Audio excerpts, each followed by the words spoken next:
My boyfriend tried to sell me off to pay his debt, except the mafia don he picked was my brother, and that idiot had no idea just how protective my brother was, or how brutal he could be to anyone who dared hurt his family. Whatever was in the car knocked me out the moment I got in. Time passed. I could feel that much, but my body stayed limp, weak. Eventually, I felt my mind clawing its way back.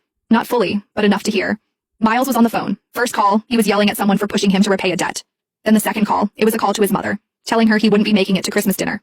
The third call was different. Miles's tone dropped, soft and submissive. Sir, I know it was generous of you to let me leave and try to gather the money I owe the casino, but I still couldn't come up with everything. So, like you said, I brought my girlfriend tonight. Maybe we can try that thing you mentioned, handing her over to your Don. He hesitated. I'm willing to do whatever it takes to clear my debt. A pause. Of course, I'll make sure she behaves. I'll tell her it's an honor to be chosen by you. I know how much grace you've shown me by giving me this chance. See you soon. Panic crawled under my skin. I tried to move, to sit up, but I didn't have the strength to lift even an inch. Soon, the car jolted to a stop and Miles leaned over, cupping my cheek. I forced my eyes shut tight. Eva, you looked so stunning tonight. I knew you wore that dress because I said I was taking you home to meet my family. He lowered his voice. You know my tuition debt's a mess. I thought maybe I could hit a lucky streak at the casino. I never meant to lose everything. But now I owe money to a thug who threatened to kill me and my family. But luckily, he said you're just his boss's type. I owe him 20 grand, Eva.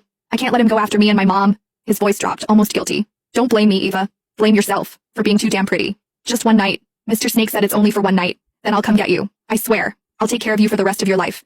I'll take you to meet my mom. I'll marry you. Please, Eva. Don't hate me. He sighed, like the weight of it was crushing him. And most importantly, when we get to that casino, don't fight back, please. Things will only get worse if you do. I managed to twitch my fingers. They brushed against the hem of the dress I was wearing tonight. Miles was right.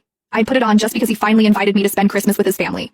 I remembered how I smiled, how hopeful I was, how foolish to think we were actually moving forward. Turns out he was just selling me off. 20,000, that's all I was worth. Miles could have asked me for help and I would have given it, but instead his pride decided betrayal was easier. My thoughts spun, scrambling for a plan. I remembered the bracelet on my wrist, the one with a hidden alarm. One press, and it would send an SOS to my brother, along with my location. The problem?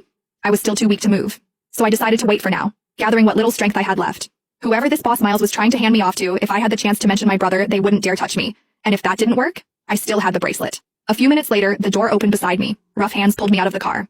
I brought her, just like you asked, Miles said, his voice trembling with fake pride. A rough voice answered, laced with amusement. I gotta admit, even in my line of work, I didn't think you'd actually sell your girlfriend, but... A hand grabbed my chin, tilting my face up. You were right, she's very pretty. Not just pretty, Miles added quickly, eager, pathetic. The prettiest. She was even voted best looking in our class, but too proud. Always had her nose in the air. Took me nearly a year to win her over. And you're willing to hand her over to me? The man sneered.